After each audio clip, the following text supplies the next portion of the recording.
경희사이버대학교 신설 개편 전공을 소개하는 시간. 안녕하세요. 저는 MC 송글송글입니다. 반갑습니다. 네, 제가 박수 유도를 이렇게 요청해드렸는데, 네, 오늘은 금융부동산학부 교수님 네 분을 모셨습니다. 반갑습니다. 안녕하세요. 네, 안녕하세요. 굉장히 훈남 훈녀들만 모였어요. 네, 이 스튜디오 열기가 이렇게 후끈 달아오르는데 저희가 또 이 왜요, 교수님 왜요? 어색하신가요? 훈남 훈녀라고 하니까 적절한 용어 같아요. 아, 그래요? 그냥 그러면 훈훈한 교수님 네 분을 모셨는데요. 여기가 스튜디오가 경희사이버대학교 글로벌 스튜디오 10곳 중에 한 곳이에요. 우리 경희사이버대학교가 기존의 다른 사이버대학교 중에서 가장 스튜디오가 많기로 소문나 있거든요. 네, 그중 한 곳에서 교수님들과 함께 하고 있습니다. 우리 교수님들 혹시 이 소개하기 전에 알쓸신잡이라고 혹시 프로그램 아시나요? 들어는 봤습니다. 그럼 알쓸신잡 그 풀어서 어떤 내용인지 아세요? 알아두면 알아두면 쓸데없는인가? 쓸- 쓸데있는, 쓸모있는. 쓸모없는? 쓸모있는. 쓸모없는? 알쓸 신잡? 신박한 신박한 잡학사전. 잡학사전. 네, 요새 핫한 그런 프로그램이거든요. 그래서 저희 컨셉이 알쓸신잡 그런 프로그램이고 또 뒤에 보시면은 이제 이런 스튜디오 적나라하게 나오잖아요. 그래서 MBC 나 혼자 산다 혹시 보셨는지 모르겠는데 그런 프로그램 컨셉이에요. 그래서 그냥 카메라는 무시하시고 그냥 저희끼리 그냥 편하게 말씀하시면 되는 그런 시간입니다. 그래서 제가 경희사이버대학교에 처음 입학하려고 하는 신입생이라 생각하시고 말씀을 편하게 그냥 이런 얘기 저런 얘기 하시면 됩니다. 네, 어색하죠 아직은. 네. 그러면 우선 어떤 분들과 함께인지 우선 소개를 해봐야 될 것 같아요. 교수님 어떤 분들인지 한 분 한 분씩 소개 부탁드립니다. 안녕하세요. 금융부동산학부 교수 백은영입니다. 반갑습니다. 끝인가요? 네, 우리가 소개는 짧게 하기로 짧게 하기로 했어요. 했어요. 신비주의. 네. 네, 안녕하세요. 금융부동산학부 조용대 교수입니다. 만나서 반갑습니다. 네, 안녕하세요. 저는 금융부동산학부 교수 김수정입니다. 네, 안녕하세요. 금융부동산학부 이정민 교수입니다. 반갑습니다. 우리 그 신입생 오리엔테이션 가보면은 우리 신입생들과 교수님 처음 이렇게 만나면 어색하잖아요. 지금 그런 분위기 같아요. 우리 앞에서 지금 화면에서 신입생분들 다 쳐다보고 계시다고 생각하니까 이렇게 약간 긴장되신 것 같은데 편하게 해주시면 될 것 같습니다. 우선 전공 본격적으로 얘기를 나눠보면요. 금융부동산학부. 기존의 금융학부, 뭐 부동산학부, 뭐 경제학부 이런 건 알겠는데 금융부동산학부는 굉장히 생소하거든요. 그래서 어떤 학부인지 또 알아야 될 것 같아요. 네, 자산관리라 그러면 원래 그 금융과 부동산 이렇게 큰 영역으로 두 가지를 나눌 수 있거든요. 그 중에서 우리 금융부동산학부는 2002년에 설립된 자산관리학과가 이제 전공을 좀 세분화해서 금융경제 전공하고 도시 부동산 전공으로 나누어서 이제 확대 개편한 그래서 세분화된 전공을 통해서 좀 더 심도 있는 영역을 배우는 그런 학부라고 보시면 됩니다. 그 2002년도에 개설한 그 학과면은 거의 20년이 돼가네요. 네, 그렇죠. 네, 와, 그럼 그때 함께 이렇게 하셨던 분들이신 거예요?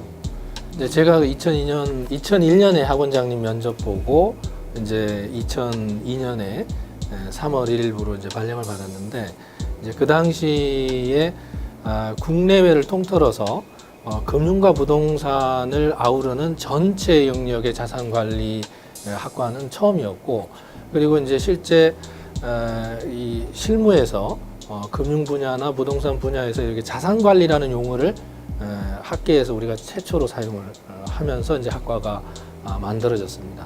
그래서 이 자산관리라는 분야에서는 뭐 독보적으로 최초이자 최고의 어떤 그 전공에 대한 자부심을 가지고 있는 학과라고 보시면 될 것 같습니다. 네. 그 기관만큼이나 굉장히 자부심도 이렇게 저는 느껴지는데 그럼 이 전공을 나오면은 금융 전문가도 되고 부동산 전문가도 되고 그런 의미가 되겠네요. 그렇죠. 네. 아, 그러면 과거에 기존에 다른 대학교에도 뭐 금융 관련 학과도 있고 부동산 학과도 있어요. 근데 왜 학생들이 왜 여기에 지원을 해야 되죠? 이 학교에? 왜 이 학교에 지원을 해야 되느냐 제가 말씀드릴게요. 네. 근데 사실 너무 많아서 이유가 너무 많아서 여기서 그 얘기를 다 해주면 아마 분량이? 1시간, 2시간 이렇게 될 것 같아요. 근데 진짜 한마디로 콕 집어서 말씀을 드리면 조금 전에도 말씀하셨잖아요. 금융경제전공학과는 받고 부동산학과도 받고 그런데 이런 금융부동산학과는 처음이다 이런 말씀하셨는데 그게 바로 우리 금융부동산 경희사이버대학교 금융부동산학과 학부에서 공부를 하셔야 되는 이유예요. 다시 설명을 드리면 그러니까 종합자산관리라는 것이 금융만 알아서도 안 되고 또 부동산만 알아서도 안 되거든요. 금융도 알고 부동산도 알고. 그래서 우리 학부에서는 금융 지식 또 부동산 지식을 체계적으로 더 교육을 시켜서 종합자산관리를 넘어서 토탈 라이프 케어를 할 수 있는 전문가를 양성하기 때문에 꼭 우리 학부여야만 합니다. 네, 깔끔한 이 설명. 제가 실제로 홈페이지 그 네이버 이런 파란 창에 검색을 해봤어요. 금융 부동산 전공 그런데 대학교에 거의 없고 거의 이제 경희사이버대학교가 독보적으로 기사도 뜨고 하더라고요. 그래서 앞으로도 더 핫한 그런 학과가 될 것 같습니다. 전공이 될 것 같습니다. 그러면 금융경제전공과 이제 또 도시개발 부동산 학과로 나뉘잖아요. 금융경제전공부터 얘기를 해보도록 할게요. 기존의 자산관리 학과에서 금융경제전공으로 이렇게 명칭이 바뀌었는데요. 이렇게 개편된 이유가 있을까요? 그러니까 우리가 보통 자산관리다 그러면 금융만 생각하시는데 원래는 자산관리 영역이 자산관리다 그러면 이제 대상 그 영역이 동산과 그러니까 실물자산과 금융자산 이렇게 나눠요. 그래서 실물자산 안에 동산, 부동산이 들어가고, 근데 그게 동산은 이제 금이나 뭐 예를 들자면 골동품, 서화 이렇게 움직이는 자산. 근데 그런 영역을 다루는 그 학문 영역은 별로 없고, 그러다 보니까 이제 부동산이 대표 영역이고 금융이 또 대표 영역해서 이제 저희 학과가 처음에 만들어질 때 이 두 개를 뭐 종합적으로 배우는 그런 그 전공 학과로 개설이 됐어요. 그러다 보니까 이제 자산 관리라는 용어를 아마 뭐 제 기억으로는 학원장님이 이제 그 한 영역만 하는 것보다는 두 영역을 아우르는 게 정말 제대로 된 자산 관리다라는 어떤 내부적인 말씀이 있어서 이제 그런 취지로 처음 시작했던 거고 지금 이제 금융 그 부동산 학부로 확대 개편하는 것은 시장에서 수요가 또 학생들이 배우는 영역들도 보면 점점 더 융복합이면서도 또 세분화된 전공에 대한 깊이 있는 어떤 요구가 많아요. 그래서 그런 면에서 이제 기존의 그 자산관리 학과가 가지고 있던 정체성이나 정통성이나 전통 요 세 가지는 그대로 우리가 자산관리 학과에서 금융부동산 학부로 이어왔고 그것을 바탕으로 해서 이제 좀 더 깊이 있고 4차 산업 시대에 걸맞는 그 부응하는 그런 차원에서 이제 선도적인 학부를 만들어야 되겠다 해서 이제 저희가 영역을 좀 두 개로 우선은 크게 나누어서 새롭게 출발을 하게 되었습니다. 네, 2002년부터 이렇게 쭉 자산관리 학과로 해왔지만 또 4차 산업혁명에 맞춰서 이렇게 변화를 이번에 시도를 하신 거죠. 네. 그러면은 여기 전공 교수님들은 그럼 함께 그 자산관리 학과에서 가르치시다가 이번에 그럼 어떻게 전공이 나뉘신 거예요? 예, 제가 도시계획 부동산 전공을 담당하고 있고요. 세 교수님이 이제 금융경제 전공을 담당하고 계십니다. 사실 겉에 보기에는 다 전공이 같은 것 같지만 다 각자 자기 영역이 다 다르고 있습니다. 네. 여기 교수님이 그럼 부동산 네, 관련 그렇습니다. 전공이신 네. 거고요. 근데 저는 일단 개인적으로 저는 4년 동안 은행원으로 근무를 했었어요. 엔모 은행에서. 네, 근데 제가 관련 전공이 아니다 보니까 입행을 하더라도 굉장히 힘들더라고요. 적응도 힘들고. 그래서 4년 동안 다녔지만 생명보험 자격증 하나 땄어요. 근데 여기 전공에서는 AFPK, CFP 이런 금융 자격증을 또 딸 수 있다고 하던데 사실인가요? 그렇죠. 예. 네. 뭐 우리 학부 금융부동산 학부에 들어오시면 정말 다양한 자격증의 기회가 열려 있습니다. 근데 그 중에서도 그 AFPK하고 CFP를 꼭 집어서 말씀을 하시니까 좀 말씀을 드리면 혹시 그 은행 다닐 때 AFPK 시험 준비를 해보신 적이 있으신가요? 준비는 많이 하죠, 항상. 아, 네. 준비는 원서비도 많이 냈죠. 특히 AFPK 자격증 말씀하셨는데요. 그 AFPK 시험을 준비하려고 하셨던 적이 있으신가요? 네, 물론이죠. 아, 근데 저도 원서비도 많이 내고, 네, 이게 책도 많이 사고 했는데, 다, 네, 좀, 머리가 나빠서인지. 네. 근데 AFPK 시험을 치시려면 일단 그 협회에서 인증한 그 교육기관에서 교육 이수를 해야만 합니다. 그래야 시험을 볼 자격이 주어지거든요. 그렇지 않으면 시험 자체를 볼 수가 없습니다. 그런데 바로 우리 학부가 뭐다? AFPK 인증기관이다. 그거 아닙니까? 그래서 우리 학부에서 그 AFPK 관련된 과목을 이수를 하시면 네, 그 AFPK를 딸 수 있는 그 자격증 공부를 충분히 하시고 또 시험을 볼 수가 있게 되는 거죠. 제가 퇴사를 하기 전에 이 학부를 알았더라면, 네, 그 자격증도 따고 지금 생각해보면 잘 다니고 있었을 텐데, 지금도 늦지 않아요. 네, 늦지 않았어요. 안 받아줍니다. 어느 분야에 있더라도 아. 지금은 뭐 평생 그 교육 도움이 시대니까 되니까. 그러니까 언제나 나이 들어서도 배워야 되고 뭐 항상 온고잉 에듀케이션이 지금 진행되고 있기 때문에 온고잉. 예, 나이에 불문하고 장소에 불문하고 뭐 어느 분야에 그 제한 없이 배울 수 있는 그 시스템이 이게 온라인 교육 시스템이거든요. 그러니까 지금 좋은 계기가 될 수 있습니다. 이 활동하시면서 뭐 은행권에도 계셨으니까 네. 과거 경력도 살리면서 보시면 좀 좋겠네요. 아, 저희 소속사 대표님이 보고 계셔가지고. 네. 아, 그러면은, 네. 아, 제가 또 강의를, 어떤 강의가 있는지 보니까는 자산관리론, 뭐, 투자 행동심리. 이것도 재밌겠다. 투자 행동심리. 손해보험 강의, 이런 거. 대체로 이제 관심 분야가 아니면 굉장히 어려운 것들이잖아요. 근데 지루하지 않게 재밌게 어떻게 학생들에게 강의를 하시는지. 교수님들만의 각각 강의 스타일이 어떤지 궁금해요. 교수님 먼저?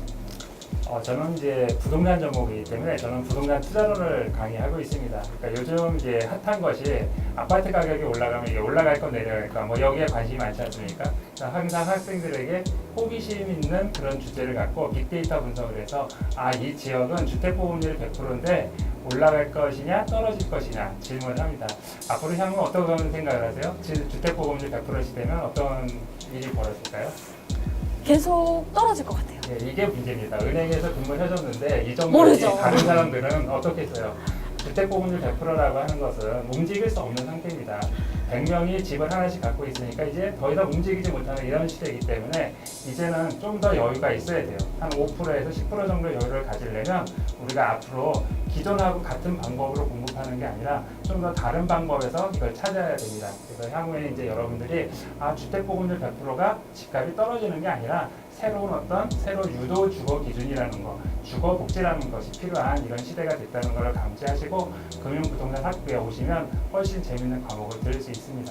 저런 얘기 들을 때마다 솔깃솔깃합니다. 저도요. 금융 전공이지만 부동산 너무 듣고 싶어요. 근데 우리 학부에 오시면 두 가지가 다 되는 거예요. 그쵸. 금융도 되고 부동산도 되고. 저는 교수님과 친해지고 싶습니다. 실제로 제가 이제 제 친구가 이제 집을 팔아야 되냐 아니면은 이제 팔았을 때 새로 이제 즉시 사야 되냐 나중에 사야 되냐고 저한테 물어보더라고요. 그래서 저는 이제 그럴 때 이제 항상 이정민 교수님한테 이제 동료니까 교수님 이러저런 상황에서 어떻게 하나요? 하고 물어보면 되게 적절하게 되게 조언을 잘 해주셔서 그래서 참 인복이 많은 다고 할 수 있죠. 이익 좀 보셨나 봐요. 손해는 안 봤어요. 송도승우 씨도 혹시 이제 아직 결혼을 안 하셨다면 미래에 어떤 집에서 팔고 싶은지 이런 꿈이 있으세요? 저는 언덕 위에 그림 같은 집이요. 나중에 굉장히 외롭게 살 것 같아요. 언덕에 이거 꿈속에 있는 거거든요. 환상에 나오는. 도시에서 사람은 살게 마련이거든요. 그쵸. 그래서 저희 도시계획 부동산이라고 하는 거는 이제 도시에 집중이 되면서 혼자 살 수 없는 사회예요. 그래서 고립되지 않고 융합하면서 이제 단순히 아파트만 짓는 것이 아니라 지역 커뮤니티를 어떻게 이끌어 나가고 그 사람들하고 어떻게 공감하는지 여러분들 아마 주거복지사를 혹시 아시나요? 이 주거복지사라는 것이 이제 우리의 신종 어떤 업종으로 나오면서 부동산 산업을 많이 바꿔드릴 겁니다. 그래서 기존의 AFPK 자격증만 있는 게 아니라 이런 어떤 주택관리사 또 이거와 또 다른 주거복지사 이런 것들이 우리 학부에 아주 특징적으로 잘 드러날 거라고 생각합니다.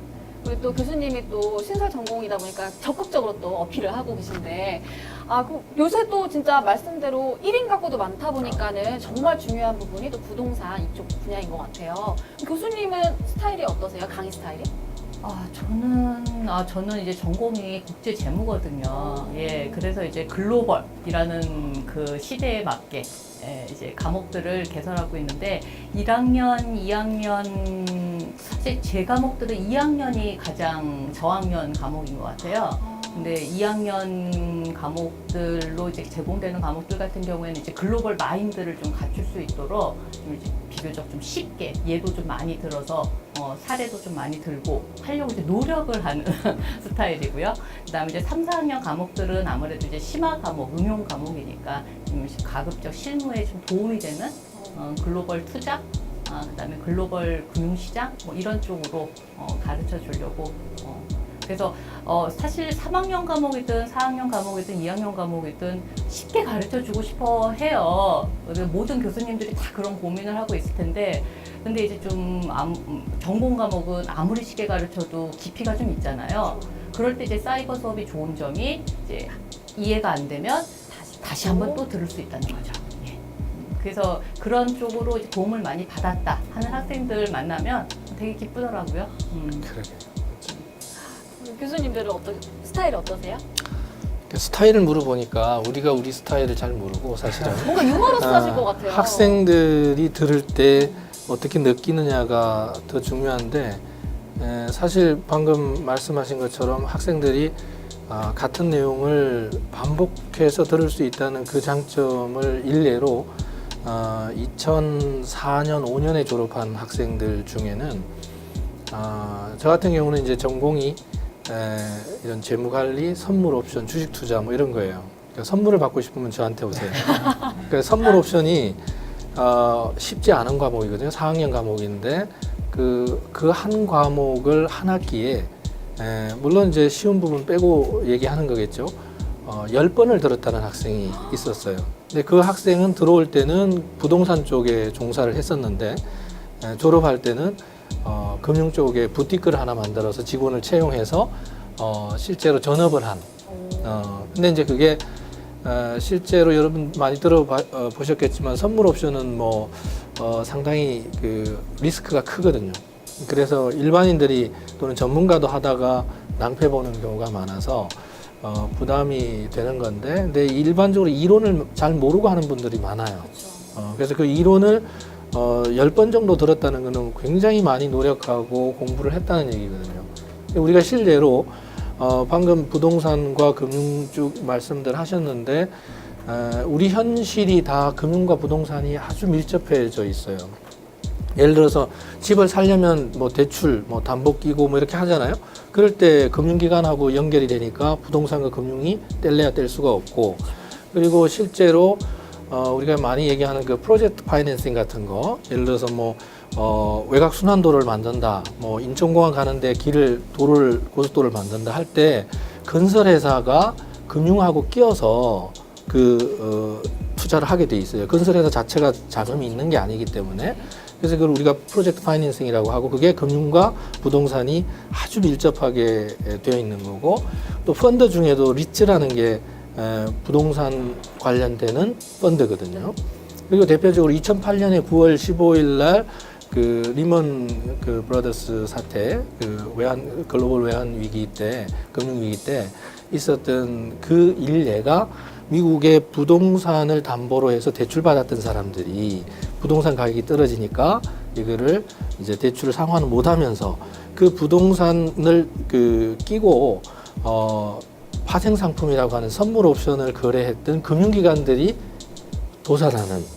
그러니까 그 금융과 부동산이 아주 밀접한 일상생활에서 그대로 나타나 있는 거죠. 네. 그게 이제 전 세계적으로 영향을 미치고 있는.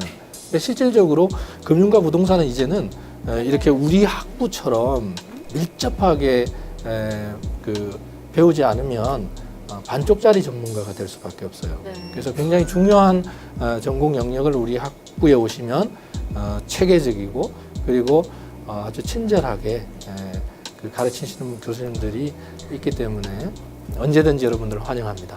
그 피디님 자료 화면 넣어주세요. 우리 또 금융의 역사도 이렇게 배울 수 있는 또 그런 수업이 될 것 같습니다. 또 교수님은 어떤 스타일? 스타일이요? 강의 스타일. 아까 왜 언급하셨던 과목 중에 어떤 거 제일 들어보고 싶으세요? 투자 행동 심리학. 그렇죠? 이게 제 과목입니다. 마치 들어봐야겠네. 뭘 배울 것 같아요? 어디에다가 투자해야지 돈을 버나 네. 아닌가요? 돈이 어디로 흐르나? 심리인데 심리인데? 아, 부자들은 어디로 가나? 이런 건가? 부자들의 심리를 파악하자. 그, 네, 그 투자행동 심리가 지금 모든 어떤 경제나 재무나 이런 쪽도 그동안에 이제 많은 어떤 전통적인 이론들 가지고 이제 적용을 금융시장에 직접 해보는 거예요. 해보는데 또 이상하게 사람들이 또 안 맞단 말이죠. 어떨 때는 지금 이럴 때가 아닌데 누가 어떨 때 막 폭락을 합니다. 뭐 가상화폐 시장 작년에 생각나시죠? 사람들이 막 올라가면 저기에 내가 올라타지 않으면 안 될 것 같은 기분? 그래서 막 쫓아가요. 그러다 보면 막 폭등을 하기도 하고요. 사실은 그렇지 않은데 본질적으로는 그렇지 않은데 막 폭락하기도 하고 막 이렇잖아요. 그래서 그런 부분들이 제 전통적인 재무 이론으로 봤을 때는 도대체 설명이 안 되는 거예요. 왜? 인간은 합리적인 존재다. 모든 정보를 다 가지고 근본적인 분석을 해서 투자를 한다. 이렇게 전제를 깔고 있거든요. 근데 그런가요? 그냥 따라가는 것 같아요. 따라가는 것 같아요. 네. 따라가시면 안 되는데 투자의 심리를 들으셔야 됩니다. 들어야 될 것 같아요. 근데 사람들의 이 심리, 그래서 이 시장이 그 욕심, 탐욕과 공포에 의해서 움직인다. 이런 얘기도 있어요. 그 얘기는 뭐냐면 조금이라도 돈 더 벌려고 막 이런 심리들이 모여서 폭등도 나타나고 너 조금 떨어지는 거고 사실 펀더멘탈에 문제 없는데도 너도 나도 좀 이렇게 파는 그런 때면 얘도 팔고 쟤도 팔고 내 주변에 다 팔고 있어. 그럼 나만 안 팔면 큰일 날 것 같아. 굉장히 손해 볼 것 같거든요. 그럼 자기도 막 집어 던져요. 공포. 그래서 그런 것들. 그래서 투자 시장에서 어떻게 하면 이제 사람들이 어떤 심리로 우리가 공부는 다 합니다. 이론도 알고 막 분석도 열심히 했어요. 근데 왜 이래? 왜 안 맞지? 그쵸. 라고 할 때 그때 이 투자 행동 심리를 한 번 더 적용을 해보는 거예요. 지금 이게 심리적으로는 이게 맞을까? 틀릴까? 한번 해보는 겁니다. 그래서 제 과목은 저는 뭐 무슨 강의 스타일 물어보셨는데 실제로 이 투자라는 거, 자산 관리라는 거는 굉장히 실무가 중요한, 실전이 중요한 거예요. 아무리 해박한 지식을 갖고 있어도 경험이 없고 실전 투자를 해보지 않은 사람은 잘 못하거든요. 그쵸. 그렇기 때문에 실제로 이 강의를 듣는 학생들한테 모의 투자를 해보라고 합니다. 투자 경험이 없는 학생들도 많이 있거든요. 근데 투자 경험이 없는 상태에서 그냥 들으면 저게 무슨 소린가 이렇게 별로 감이 오지 않아요. 그쵸. 그래서 실제로 해보라고 하고 그 결과를 토대로 해서 그때 본인의 심리는 어땠는지 다른 사람의 심리는 어땠을까 시장에서 지금 있었던 심리는 뭘까 이런 얘기들을 해줍니다. 그래서 실제로 실전 투자, 그러니까 실전 투자까지는 아니더라도 모의 투자도 한번 해보고 자신의 어떤 투자 경험에 비추어서 강의와 함께 그렇게 접목시키는 그런 노력을 좀 하고 있습니다. 그러면은 실례되는 질문이지만 교수님은 가상화폐 같은 걸 해보시는지?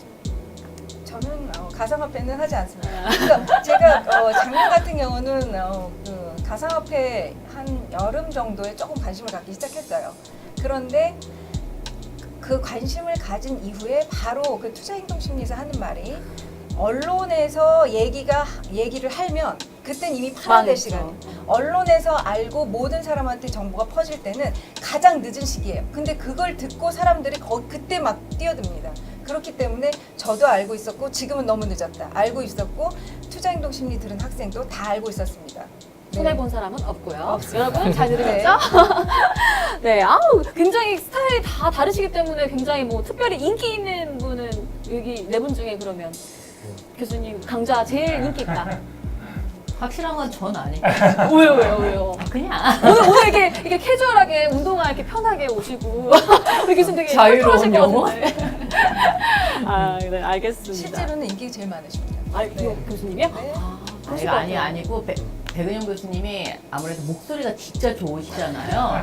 또 그래서- 여자들은 또 예, 서로 그래서 예, 서로. 제가 어디서 어떤 학생한테 뭐라고 들었냐면 은쟁반에 옷꽃을 굴러간 듯한 이런 얘기를 들었는데 제가 그냥 그게 딱 박수를 치게 되더라고요. 너무 적절한 표현이다. 맞아. 예. 지금 오가는 답답함에 지금 쌓이는 질문의 포인트가 그 대학에서 인기 있는 강의는 네.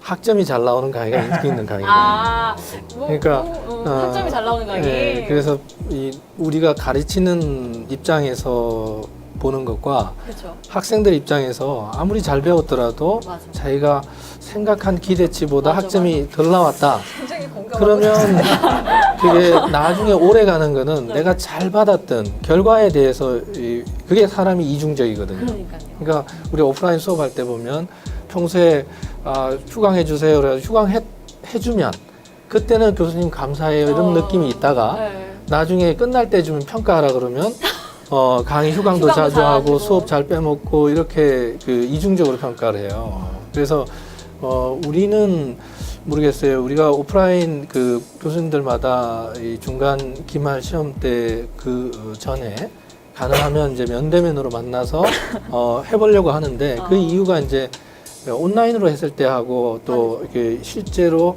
얼굴을 보면서 이렇게 할 때의 분위기가 달라요. 그쵸. 그러니까 그렇기 때문에 온라인 강의 자체만 가지고 정형화된 걸로 수강을 어떻게 뭐 이렇게 좋다 나쁘다라고 하는 거를 전공에다가 잣대를 대는 거는 그렇죠. 그게 좀 의문이에요, 사실은. 적절한 예. 딱 포인트를 찍어주시네요. 그래서 뭐- 편집으로.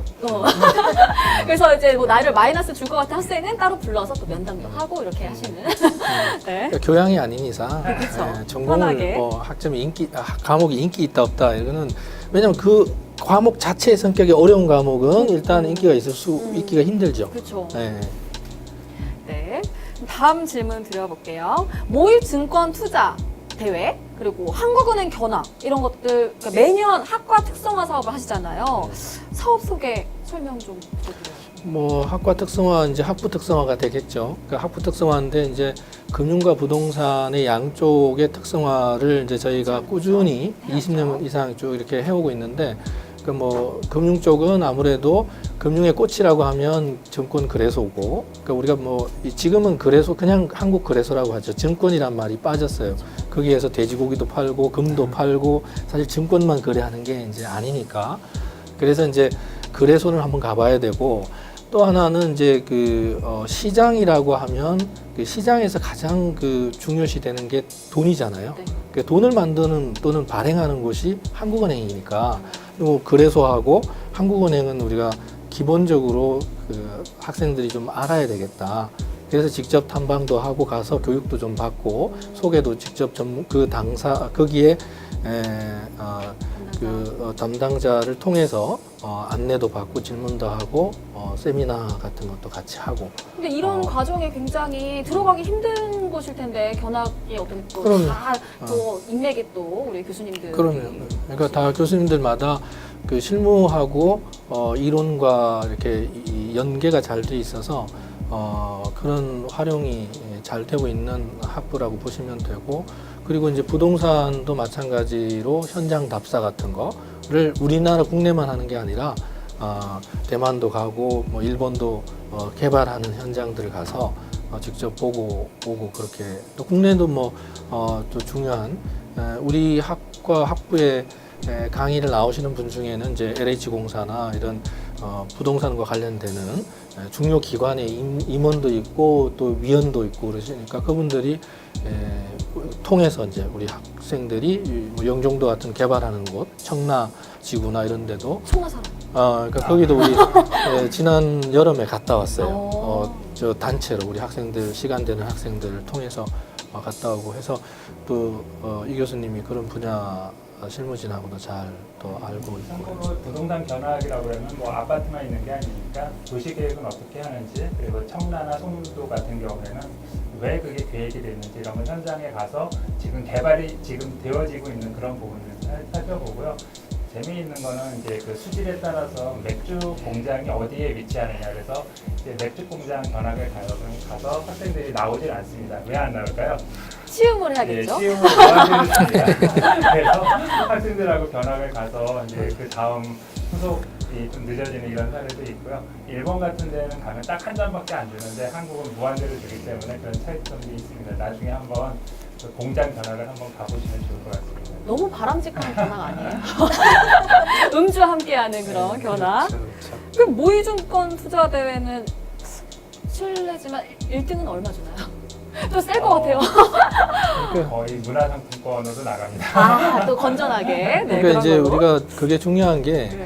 일반인들이 실전 투자를 바로 하면서 겪는 그 한계가 자기가 잘할 거라고 착각을 하고 내가 많은 정보를 가지고 있을 거라고 생각을 하고 있고 또 나는 합리적이고 똑똑하다고 생각하면서 대부분은 해요. 아까 백 교수님 말씀하신 것처럼. 근데 이제 최근에 근자에 5, 6년 동안 노벨 경제학상을 받은 분들이 전부 다 순수 경제학을 하신 게 아니라 심리학을 하신 분들이 여러 분 계세요.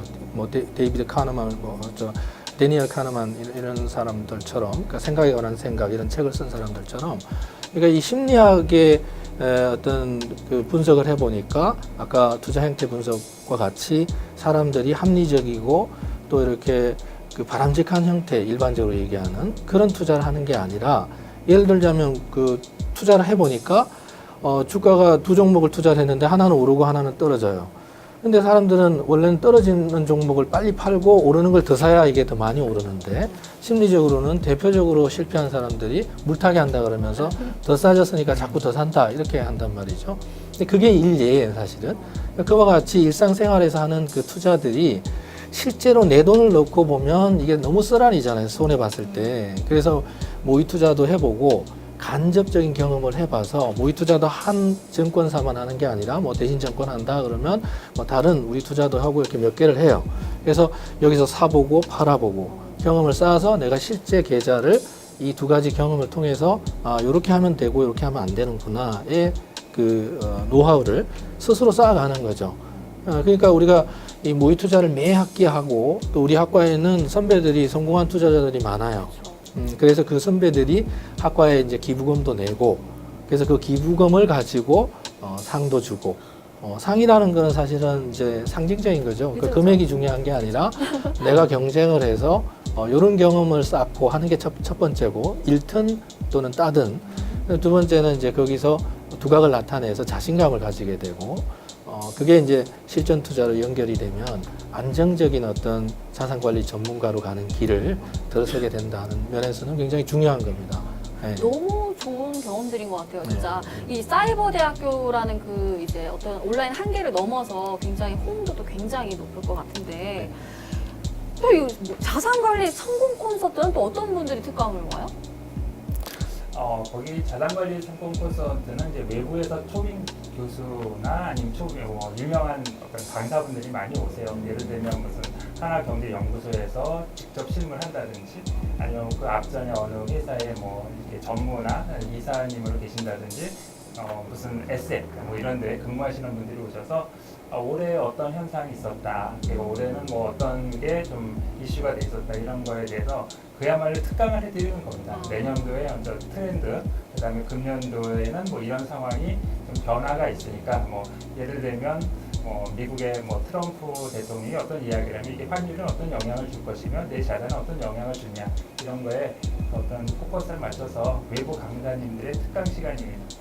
더불어서 저희 학부도 홍보가 되는 거고요. 그러니까 평소에는 그러니까 접하기 어려운 분들을 그렇죠. 와, 너무너무 좋은 행사가 많은데, 자산관리 성공 콘서트는 딱 그때쯤에 그 가장 핫한 그 시장에서의 키워드를 뽑아요. 그래서 거기에서 가장 핫한 분을 모십니다. 그래서 뭐 학계든 아니면 실무 전문가든 학생들이 뭐 그 학부 내에 있는 교수님들한테도 배우지만 더 저명하신 분 혹은 더 실무에 능하신 분 또 더 그러니까 학문적으로도 또 다른 쪽에 연구하시는 분 배우고 싶잖아요. 네. 그런 분들을 저희가 섭외를 해서 그런 분들이 이제 특강을 진행해 주시는 거죠. 말하자면. 그 요새 그 토크 콘서트 이런 거 유행이잖아요. 그래서 굉장히 좋은 이런 프로그램인 것 같은데 나중에 MC 필요하시면 저한테 연락.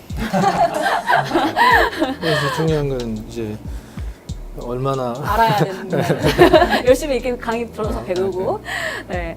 이제 학생들이 어떤 학생들이 있는지 좀 자랑하실 시간을 좀 드릴게요. 뭐 그 기사를 보니까 뭐 주식 관련 TV 프로그램에서 최후의 1인이 나왔는데 여기 전공 학생이라고 알고 있었는데 정말 많은 인재가 배출됐을 거 아니에요. 뭐 기억에 남는 학생들 있으세요? 그러니까 지금 말씀하신 그 사례는 SBS에서 최초로 그 서바이벌 게임으로 이 주식 투자 경연 대회를 했어요. 네. 근데 그 경연 대회를 했는데 우리 학과 재학생이 그 친구는 이제 연예인 그 매니저를 하던 친구였는데 그 평소에 이제 주식에 관심이 있었던 친구인데 이제 우리 학과에 들어와서 재학 중에 거기에 이제 참여를 했죠. 그냥 참여한 게 진짜 열심히 학교 생활에 참여했어요. 그러니까 수업도 그러니까 공부도 열심히 하고 오프 행사도 열심히 나오고 모의 투자도 열심히 하고. 바로 이제 그 조금 전에 우리가 소개했던 그 모의 투자를 평소에 하던 친구가 그 모의 투자에서 두각을 나타냈었어요. 그래서 다 아시는구나. 네, 그래서 그 친구가 이제 SBS에서 공개적으로 하는 거기에서 서바이벌이니까 이제 1차에서 상위 등위에 들면 또 이제 2차 본선에 가고 그렇죠. 그렇게 해서 이제 최종 등위에 올라갈 때도 2등하고 또 2위하고도 격차가 굉장히 더블 가까이 날 정도의 순위를 내면서 이제는 SBS, CNBC라고 해서 연구위원으로 거기에 소속이 돼서 그 직장을 그렇게 옮겼어요. 완전히 바뀌었죠.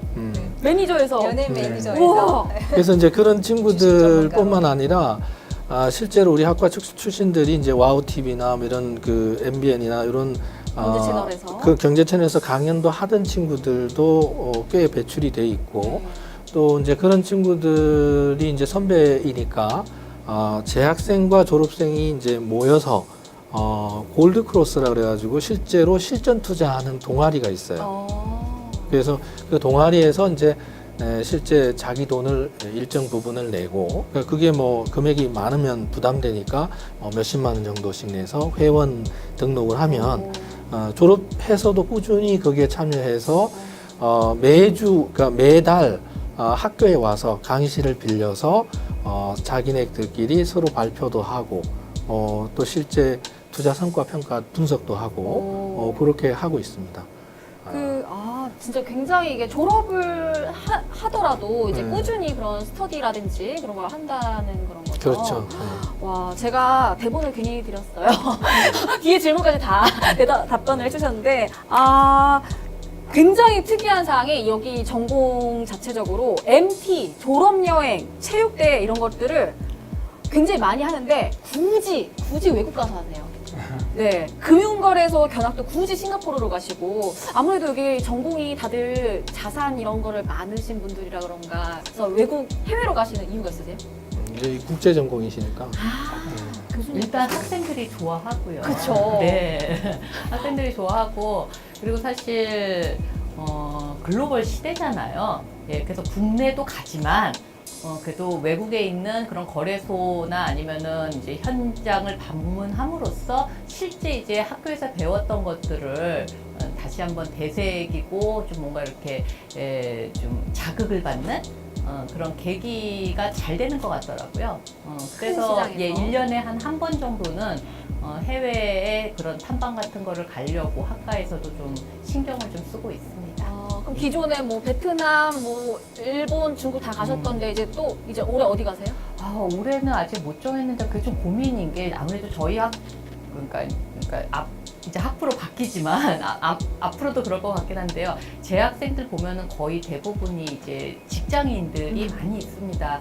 그래서 이제 휴가를 받을 수 있는 날짜가 아무래도 좀 제한이 되어 있어서 사실 유럽이나 뭐 이제 좀 이렇게 다른 대륙 쪽으로 가고 싶은데 좀 힘들어요. 아시아 쪽으로 또 가지 않을까. 예.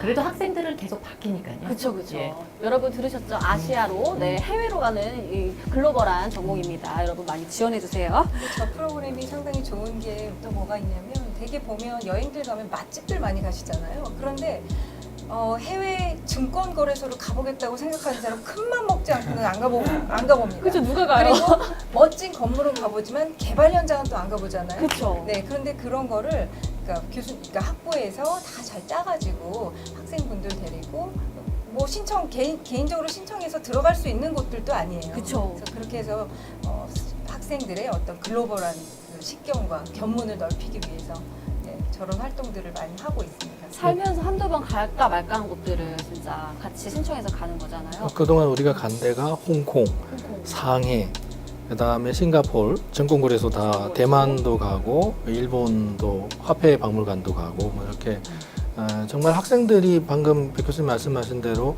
개인적으로 가려면 어레인지도 하기 어렵고 또 거기에 담당자들이 직접 브리핑도 하고 심지어 뭐 우리가 베트남이나 이 필리핀 같은 데도 우리 기술이 우리의 한국 거래소가 그쪽에다가 전산 시스템을 수출을 해서 거기에 앉히는 것까지 소개도 받고 이랬을 때는 굉장히 학생들로서는 신기하죠. 예, 그러니까 평소에 자기가 생각했던 거 이상으로 많은 걸 알고 오는 거죠. 그래서 그게 더 친숙해지고 가까워지고 방금 말씀하신 대로 이제 글로벌 시대에 미리 대비하는 그런 학생으로 또는 전문가로 성장하는 데 도움이 많이 되고 있습니다. 굉장히 함께 하고 싶은 그런 네, 프로그램인 것 같은데 내일 모레 열리는 그 자산인의 밤, 또 가장 1년 중에 연중 큰 행사라고 들었어요. 자산인의 밤은 어떤 프로그램이에요? 자산인의 밤이라고 하면은 그야말로 저희 동문들, 앞서 졸업했던 동문들과 현재 재학생들의 어떤 만남의 시간이거든요. 그래서 이제 그 해 다 모여서 이미 졸업을 했기 때문에 한 해 동안 가장 이 시장에서 핫했던 어떤 이슈, 자산에서 가장 뭐가 중요했고 내년에는 뭐가 좀 위험할 것이다, 아니 뭐가 좀 더 올라갈 것이다, 이런 어떤 정보 교류도 하고 그동안에 이제 잊고 살았던 동문과 재학생들이 서로서 만나는 그런 시간입니다. 12월 달에 우리가 1년에 한 번 정도 해마다 열리는 행사입니다. 굉장히 그 이제 학교 다닐 때는 교수 뭐 학생 스승과 제자였는데 그럴 때만큼 다 같은 자산인으로 그렇죠. 해가지고 굉장히 의미 있을 것 같아요. 이렇게 보면 두 사람들이 다 재학생이었는데 결혼해서 오는 친구들. 그러니까 CC들이 많아요, 여기 출신들이. 워너비. 네. 들어오시면 인기 많으실 것 같은데요. 네. 한 번은 학생이 그 이제 커플이었는데 결혼을 앞두고 자산인의 밤 행사가 끝나고 프로포즈도 했었어요. 맞아요. 소름. 어. 어떻게 했어요? 결혼했죠. 자기네들이 막 준비해서 뭐 하더라고요. 우와. 너무 깜짝 놀랐어요. 갑자기 막 조명 팍 하더니 뭐 피아노 치면서 예, 노래하잖아요. 노래를 불렀던 것 같아요. 그래가지고 결혼해서 애도 낳고 뭐. 너무 그분은 약간 날로 드시는. 아니 근데 그러진 않고. 너무 좋은 행사네요. 우리 그 금융경제전공 또 홈페이지를 제가 들어가 봤어요. 근데 정말 학생들의 그런 커뮤니티가 굉장히 잘 돼 있다고 할까요? 그러니까 홈페이지만 들어가도 와 여기 진짜 들어오고 싶다. 너무 활발하게 잘 돼 있는 거예요. 뭐 스터디 모집합니다 이런 것도 있고 굉장히 뭐 학생에서도 활발하게 글 쓰고 하는데 뭐 그 학과 이 전공 내에서 뭐 동아리나 스터디 뭐 다른 거 아시는 거 있으세요? 예, 저희 학과에는 동아리가 여러 가지가 있습니다. 무슨 강남 스타디, 뭐 북스리, 예, 자기들끼리의 어떤 동아리 모임이 있는데 여기는 이제 공부도 하지만 그 안에서 친목도 하고 나름대로의 어떤 정보 교류, 교수가 알아서는 안 되는 학습 어떤 정보 이런 등등이 나름대로의 노하우도 다 전수가 돼서 학생들이 나름대로 학점을 잘 따고 있는 그런 동아리입니다. 정말 족보 같은 거 그런 거 이제 왔다 갔다 하고 그런 스터디도 있고 그죠? 저는 잘 모르겠어요. 근데 이렇게 사이버로 공부를 하다 보면 혼자 공부하기가 상당히 어렵거든요. 그러다 보니까 같이 모여서 이 과목은 어떻게 공부하면 좋으냐 이런 노하우도 좀 공유하고 같이 시험 기간에 모여서 공부도 하고 좀 그런 스터디들이죠. 정말 온오프라인에서 정말 활발하게 이런 교류가 있어서 좀 누가 봐도 들어가고 싶게 만드는 그런 전공인 것 같아요. 도시계 부동산 전공 아무래도 요즘에 또 주택이라든지 뭐 부동산이라든지 재테크 관심이 많기 때문에 또 핫하잖아요. 전공 개설 배경 좀 설명해 주세요. 예, 우리가 이제 뭐 아파트라 그러면 이제 재테크를 많이 이야기하는데 이제는 재테크를 넘어서 도시 공간에서 이제 함께 사는 어떤 이런 도시를 우리가 좀 꿈꿔야 될 것 같아요. 그래서 이제 점차 고령화 사회도 가고 또 출산도 잘 안 하는 어떤 저출산으로 가고 그러다 보니까 노인과 젊은이들이 어떤 공존할 수 있는 공간 이런 것들이 상당히 부족하거든요. 그래서 기존의 어떤 도시에서는 너무 아파트만 지었다면 이제 도시 재생이라는 것이 나타나가지고 이 도시에서 활동하는데 이제 모든 사람들이 같이 공존할 수 있으면 굉장히 좋겠다 이런 의미에서 이제 도시계획 부동산 전공을 저희가 새로 만들었습니다. 그래서 이 안에서 주거복지가 뭐냐 과거엔 사실 거의 없던 개념이었거든요. 그래서 이런 것들을 통해서 사회에 어떤 공헌도 하고 이제 주거 문화가 나가야지 될 새로운 어떤 유도 주거 기준 이런 것들을 제시해 주는 겁니다. 그래서 여러분들이 재테크만 공부할 게 아니라 만약 내가 주거복지도 하고 좀 사회 공헌도 해보고 싶다 이러신 분들이 좀 왔으면 해서 이제 이쪽 분야를 저희가 이제 개척을 해 나가고 있고요. 혹시 자격증에 대해서 여러분들이 또 관심이 있다. 근데 나는 뭐 중간에 경력이 단절됐어요. 이런 분들이 좀 있을 거예요. 그런데 주거 공간에서 활동을 하다 보니까 여성분들이 아이를 키워봤거나 노인을 실제로 돌봐봤거나 이러신 분들이 굉장히 좋아요. 이런 주거복지를 하시게 되면. 그리고 금융기관에서 근무하시다가 이제 그만두신 분들 이런 분들은 자기의 업무가 담보대출이라든지 뭐 금융 이런 걸 하셨기 때문에 주거급여 관리라든지 이런 어떤 주거 이동에 대해서 계약을 한다든지 이런 거 도와주시면 너무 좋을 것 같아요. 그래서 여기 송골송골님도 같이 오셔가지고 저희 거 한번 공부해 보시면 너무 좋을 것 같고요. 주거복지사는 앞으로 이제 우리가 새로운 어떤 산업에서도 중요하고 직업 이건 자격증이 있으면 뭐 정년도 없고 그러니까 굉장히 좋은 거라고 추천해드리고 싶습니다. 정말 말씀하신 대로 복지 이런 게 또 이제 요새 또 떠오르고 있으니까 경력 단절하신 분들도 걱정하지 말고 도전을 할 수 있는 분야가 주거복지 또 주택관리사 그렇죠. 이런 자격증인 것 같아요. 실제로 주택관리사 같은 경우에는 기존에는 남자분들이 굉장히 많았어요. 근데 요즘 이제 아파트 관리가 500세대 이상이면 전부 다 의무적으로 해줘야 되는데 여성분들이 훨씬 더 잘하시다 보니까 언제부터 여성 합격생들이 많이 나오고 현장에서 이제 분여회라든지 뭐 이런 데 어떤 트러블도 없고 그래요. 그래서 이제는 공인중개사도 그렇고 주거복지도 그렇고 주택관리도 그렇고 남성보다는 가정적인 업무이기 때문에 여성 경력 단절이나 이런 것들로 고민하시는 분들이 더 많이 참여를 해주는 게 훨씬 더 좋을 것 같은 생각이 듭니다. 그 중장년층 이제 뭐 은퇴하신 분들 이런 분들은 약간 배우는데 어렵진 않나요? 어렵진 않아요. 근데 그 중장년층들의 욕구를 제가 보니까 교육이 대부분 뭐 먹방이라든지 먹고 놀고 레저 이런 쪽에만 하시는데 이분들이 만족을 못 하세요. 왜 그런 걸 봤더니 나도 사회에 뭔가 공헌을 해보고 싶은데 근데 공헌할 수 있는 게 이제 사회봉사나 뭐 이런 건데 육체로 하는 거는 잘 못했어요. 근데 내가 이제 과거에 금융기관에 있어봤고 또 이제 육아를 해봤기 때문에 주거 공간이라든지 이런 걸 알다 보니까 주거복지사 같은 경우에는 이제 고용률도 굉장히 높고 여러분들 동사무소 같은 데 가보시면 사회복지센터와 주거복지센터가 있거든요. 그런 데에서 일을 할 수 있는 기회가 굉장히 많이 주어지는 이런 어떤 새로운 분야라고 생각합니다. 여기 신설학과다 보니까 어떤 실무진 교수님이 계신지 또 궁금해요. 그리고 앞으로 이 진로를 위해서 학과가 어떠한 도움이 될 것으로 보이는지, 뭐 관련 인턴십이라든지 이런 뭐 연계가 있는지. 네, 있습니다. 저희는 이제 주거관리나 이런 관련해갖고 주택관리공단하고 협약이 돼 있어서 현장 실습을 나갈 수 있는 기회도 드리고요. 자격관리공단하고 또 저희가 협약을 추진을 하고 있어서 저희 학과에서 이수하는 과목들을 다 인정받으시면 이것도 AFPK 아까 자격증 말씀하셨잖아요. 법정 과목이 10과목이 있어요. 필수 과목이 5개, 선택 과목이 5개. 이거를 저희 교과과정에 다 집어넣어서 이 과정을 이수를 하시면 주거복지사 응시 자격이 생기고 그 다음에 시험에 통과하셔야 자격을 취득을 해요. 근데 보편적으로 사회복지사는 들어봤지만 주거복지사는 잘 모르시는 경우가 많아요. 근데 이제 저희 학교에 오시면 사회복지사 자격증을 갖고 있으면 10과목 중에서 2과목은 안 들으셔도 또 인정을 해드립니다. 그래서 이런 제도가 있으니까 좀 많이 활용하시면 되고요. 혹시 뭐 케어복지라든지 이런 거 수강하신 분들, 요양보호사 자격증이 있거나 주택관리사 자격증이 있으신 분들은 주거복지사 자격증을 취득하실 때 한 과목 내지 두 과목을 면제해드리는 그런 과정이 있습니다. 오, 굉장히 쫄깃한데요. 이게 또 사이버 강의다 보니까 아무래도 일방향적인 게 많잖아요. 근데 이제 또 쌍방향으로 하기 위해서 뭐 여러 가지 프로그램이라든지 노력을 해오셨잖아요. 근데 부동산이나 뭐 경제 분야, 뭐 금융 분야 이런 데는 또 하루아침에 계속 변화를 하고 이래서 교수님들이 굉장히 또 어려움도 남모르게 있을 것 같아요. 많죠. 이제 그래서 빅데이터 분석이라든지 논문이나 이런 자료집을 좀 많이 활용해 드리고요.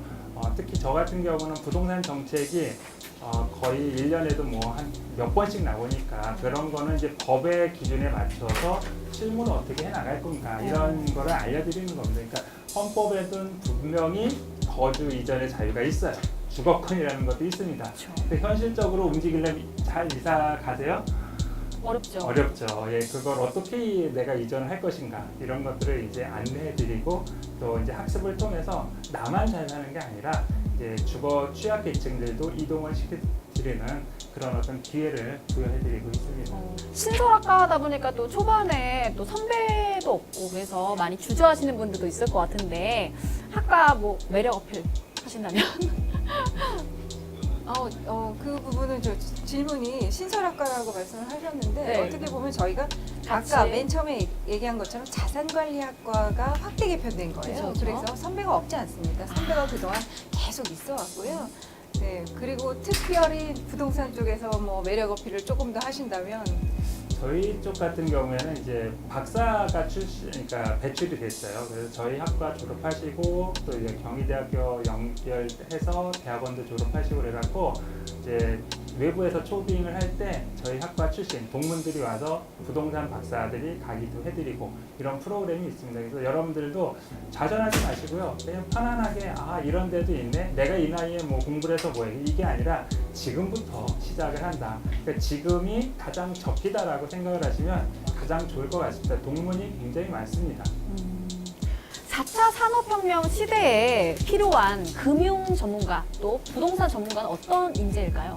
그러니까 앞으로는 그러니까 부동산 쪽에도 굉장히 그 인공지능이라는 이거가 이제 4차 산업의 어떤 대표적인 변수라고 하면 주택이라는 게 건물만 있는 게 아니고요. 원격 진료가 가능한 주택이라든지 노인을 배려한 주택이라든지 그러니까 예를 들면 여러분들 도둑이 들어오면 내 스마트에 연락이 오게 밖에 창문에 센서가 달리는 이런 주택입니다. 그리고 미세먼지라든지 이런 게 옷에 많이 묻어 있으니까 집에 딱 들어가면 이 공기청정기로다가 이 에어셔를 딱 이렇게 쏴주는 거죠. 그래서 이런 새로운 주택이 이제 등장을 해요. 그래서 미래의 주택은 이제 굉장히 지금하고는 많이 바뀌어요. 그래서 여러분들이 드론이나 이런 걸로다가 이제 어떤 배달 음식을 받아서 사용을 하시게 될 겁니다. 그래서 예를 들어 짜장면을 시키면 지금은 사람이 갖고 오지만 그게 아니라 드론으로다가 배달이 돼요. 그럼 우리 집에 뭐가 있어야 돼요?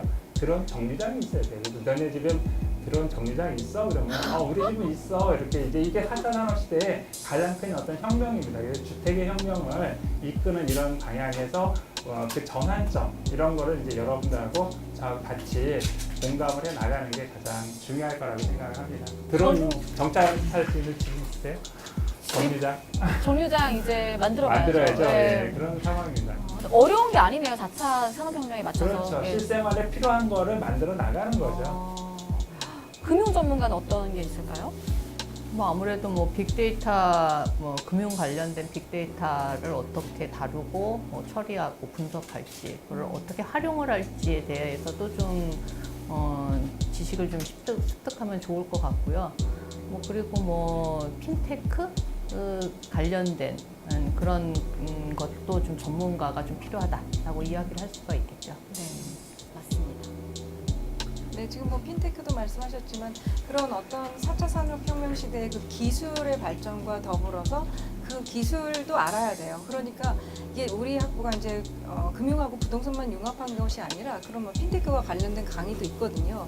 아까 가상화폐도 잠깐 말씀하셨지만 가상화폐에 잘 투자를 하려면 그 밑에 깔려 있는 가상화폐만 분석해서는 안 되고요. 블록체인 기술을 알아야 되고 지금 핀테크 말씀하셨지만 여러 가지 기술이 어떻게 금융 분야에 적용이 되는지 그걸 또 알아야 되고 그래서 그걸 또 활용할 수 있어야 되고 그런 전문가가 요구되고 있고 또 금융 분야에서는 또 AI도 많이 활용을 하지 않습니까? 근데 나중에는 이렇게 될 것 같아요. 지금 AI를 도입을 해서 각종 뭐 시장을 분석하고 주식을 분석하고 뭐 투자 상품을 분석하고 이런 게 있지만 그 정보를 가지고 그걸 어떻게 해석할 수 있느냐.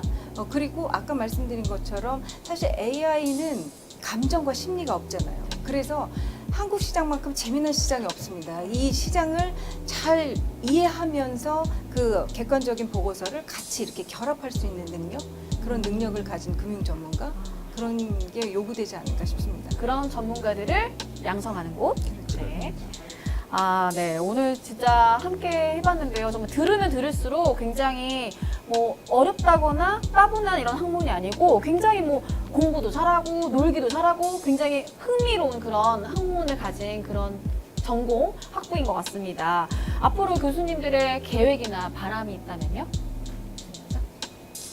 예, 저희 학부에 이제 새로운 신입생들이 온다라고 하면 점차 이제 우리나라 같은 경우는 이 4차 산업혁명하고 인공지능이 화두가 되다 보니까 모든 것들이 어떤 변화가 있어야 돼요. 근데 너무 매스컴에 이제 얽매여가지고 판단 기준이 없는데 나만의 어떤 판단 기준 이런 것들을 좀 가졌으면 하는 그런 이론과 지식 이런 것들을 많이 좀 알려드리고 싶어요. 그러니까 예를 들면 네이버에 뭘 쳐요. 그러면 뭐 아니면 또 어디 다음에서 치고 그러면 그게 올바른 정보인지 잘못된 정보인지 이게 판단이 잘 안 되기 때문에 앞으로는 그 많은 내용들을 내가 어떻게 받아들이고 판단하느냐 이게 굉장히 중요할 것 같아서 그런 부분을 좀 여러분들하고 같이 공감하면서 학습을 했으면 좋겠습니다. 네. 앞으로 계획이요. 아, 뭐였지 질문이? 돌리실 집중력이 떨어졌어. 시간이 당이 있죠. 떨어져서. 네. 점심도 먹었겠다 우리. 질문이 뭐였죠? 아, 앞으로 죄송합니다. 교수님의 계획이나 바람이 있으시다면요? 아, 너무 지금. 네, 먼저 그러면 교수님. 아까 말씀하시면서 아니 처음에는 그 생각을 하고 그러니까 개인적인 어떤 그런 질문이라고 생각을 그렇죠. 했는데 그게 네. 아니고 이제 개인적인, 전반적인 어. 그런 말씀을 하시더라고요. 그래서 글쎄요, 저도 이제 학생들한테 이제 바람, 그러니까 지금 막 공부를 하는 학생들한테 바람이라고 한다면은 지금 굉장히 빨리 시대가 변화하고 있습니다. 근데 많은 사람들이 어떻게 보면 좀 좁은 시야를 가지고 지금 하는 거에만 몰입해 있는 경우가 많이 있어요. 뭐 크게는 뭐 중고등학생도 그냥 학업 그리고 뭐 대학에 오면 뭐 취업 준비를 한다 뭐 이런 데만 너무 몰입을 하고 있거든요. 뭐 공시생 뭐 이런 얘기 있잖아요. 그런데 그게 아니라 이 학습이라는 거는 지금 100세 시대이기 때문에 이제 곧 120세 시대가 뭐 열릴 수 있습니다. 100세 시대이기 때문에 어느 한때만 공부하는 시대는 이제 지났습니다. 이게 평생 교육의 시대고요. 누구든지 언제든지 늘 배워야 되는 그런 시대입니다. 그렇기 때문에 지금 어떤 분들은 뭐 내가 무슨 전공을 했는데 뭐 굳이 뭐 내가 또 공부할 필요가 있을까? 이런 생각하고 계시는 분도 있으실 거고요. 내가 지금 50대인데 공부하기엔 너무 늦지 않았어? 이런 생각하시는 분들도 있으실 텐데 그 어느 분에게도 우리 경희사이버대학교는 활짝 열려 있고 그 공부할 수 있는 기회가 주어지기 때문에 언제든지 문을 두드리시면 언제든지 늦지 않습니다. 공부하시고 싶을 때 열심히 시작을 하시고요. 그렇게 해서 지금 100세 시대에는 그냥 과거처럼 중고등학교 때 열심히 공부해서 대학 가면 그 다음에 무슨 직업 가지고 어느 정도 쭉 일하다가 그만두고 이런 시대는 완전히 과거의 그런 패러다임이거든요. 그래서 계속 공부하면서 자기 발전을 위해서 그리고 자기 발전뿐만이 아니라 직업도 한 2번, 3번쯤은 바꿔주셔야 돼요. 최소한. 그래서 내가 과거에는 뭐 금융기관 다녔는데 지금 퇴직하고 뭐 할까 뭐 고민하고 뭐 치킨집을 차려요. 자꾸 치킨집 가지 마십시오. 치킨집만 너무 많다고 하니까요. 그게 아니라 뭐 주거복지사에 대해서 공부를 해볼 수도 있겠고 금융 관련 자격증에 대해서 뭐 좀 이렇게 도전을 해보실 수도 있겠고 얼마든지 그런 부분들이 있으니까 언제든지 공부할 수 있도록 우리 대학의 문이 활짝 열려 있다. 그래서 열심히 바로 지금 생각하고 계신 그 머릿속으로 생각만 하지 마시고 바로 도전을 해주시면 좋겠다는 그런 말씀 드리고 싶습니다. 참 오늘 굉장히 제가 이렇게 떠시면 어쩌나 이렇게 편하게 말씀하시라고 했는데 굉장히 제가 더 떨었던 것 같아요. 다들 교수님들이 뭐 연륜도 있으시고 방송 경험이 많다 보니까 굉장히 편하게 잘 말씀해 주셨는데 실례가 안 된다면 저희 5명이잖아요. 5명이고 금융 부동산 전공이잖아요. 오은 씨 어떠세요?